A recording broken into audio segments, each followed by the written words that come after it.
اعوذ باللہ من الشیطان الرجیم۔ میں پناہ مانگتا ہوں اللہ کی شیطان رجم کیے ہوئے سے۔ بسم اللہ الرحمن الرحیم۔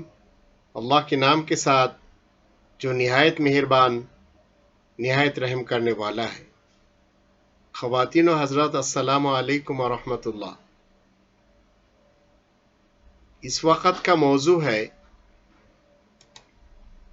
کیا یہود اور نصارہ ہمارے دوست ہو سکتے ہیں؟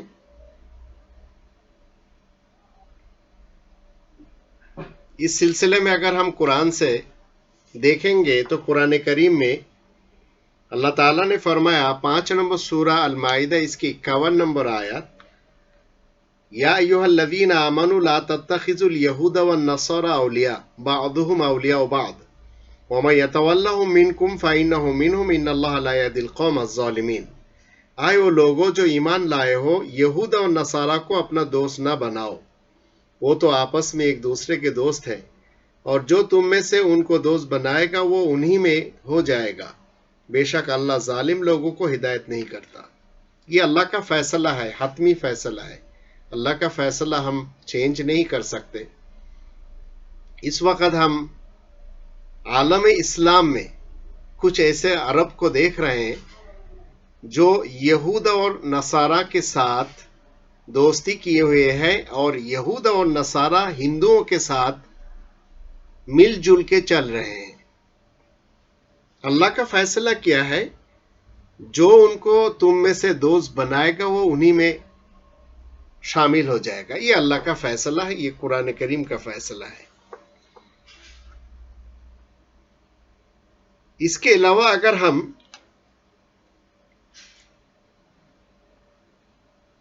سورہ توبہ اس کے 97 نمبر آیت کو دیکھیں، 9 نمبر سورہ توبہ، الاعراب اشد کفرا و نفاقا واجدر ان لا يعلموا حدود ما انزل اللہ علی رسولہ واللہ علیم حکیم۔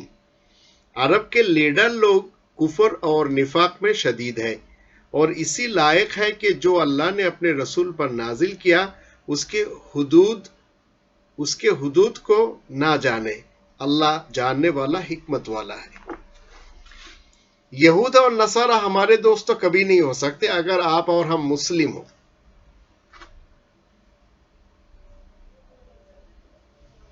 ہمارے ملک میں مسلمانوں کے ساتھ جو کچھ ہو رہا ہے، بنگلہ دیش، پاکستان، انڈیا اور دیگر ممالک میں، کسی عرب ممالک کے کوئی بھی لیڈر منہ نہیں کھول رہا ہے، وہ آل سعود ہو یا دبئی اور قطر کے شیخ لوگ ہو۔ یہ وہ لیڈر لوگ ہیں جن کو قرآن کریم کا کچھ بھی نہیں پتا۔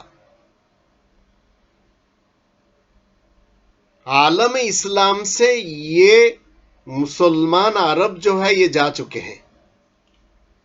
یہ اسرائیل اور امریکہ کے ہاتھ پر جا چکا ہے۔ یہی عرب، یہی لیڈر مودی کو بلا کر، ٹرمپ کو بلا کر، سی سی کو بلا کر تغمے دیتے ہیں، سرٹیفکیٹ بھی دیتے ہیں۔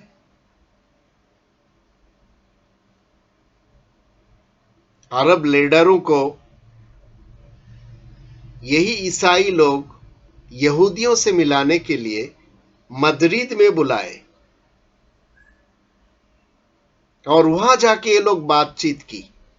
کیوں مدرید میں بلایا؟ مدرید کوئی بین الاقوامی کانفرنس کا کوئی جگہ بھی تو نہیں، لیکن یہی اسپین جہاں پر مسلمانوں نے 800 سال تک حکومت کی، یہی مدرید میں سب سے بڑا قبرستان بھی ہے۔ قرطبہ کے جامع مسجد اسی ملک میں ہے۔ 800 سال حکومت کی تو یہ امریکہ عرب لیڈروں کو وہاں بلایا، اور اس قبرستان کے بعد ان کو یہودیوں کے ساتھ بیٹھا کے بات چیت کی تاکہ مصالحہ کر لے. ہندو بھی شامل ہے ان کے ساتھ.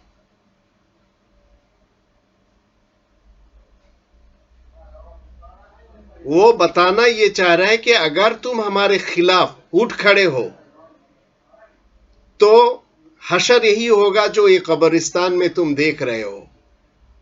800 سال کے بعد وہاں ایک مسلم بچے کو بھی زندہ نہیں رکھا، سب کو مار دیے گئے مختلف اذیتوں کے ساتھ.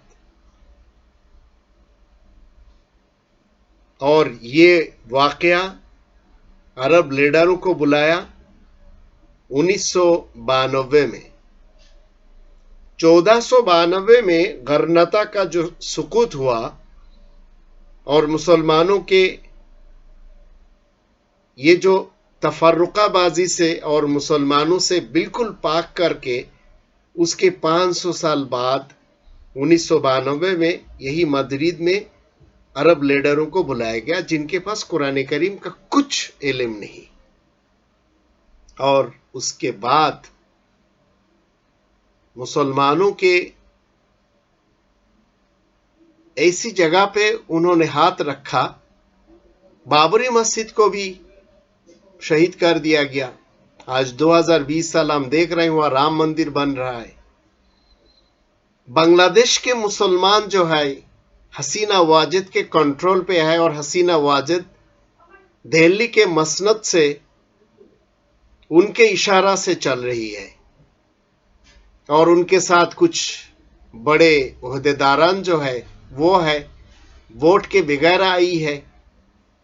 بنگلہ دیش کے مسلمانوں پہ وہ ظلم اور تشدد اس وقت ڈھائی جا رہی ہے کہ کوئی مسلمان اگر بات کرے تو اس کو گولی مار دی جاتی ہے یا جیل میں ڈال دیا جاتا ہے.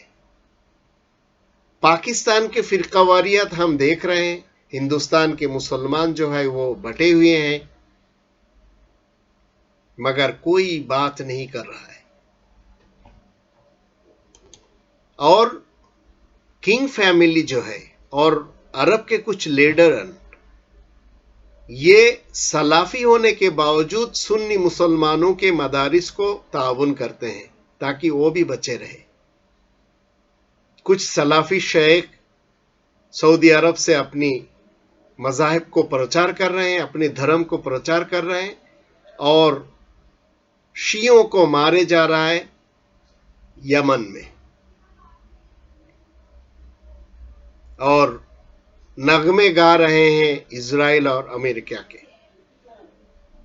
ان مسلمانوں سے اسلام تو قائم نہیں ہوئے گا لیکن قرآن کی دشمنی میں یہ شدید ہے.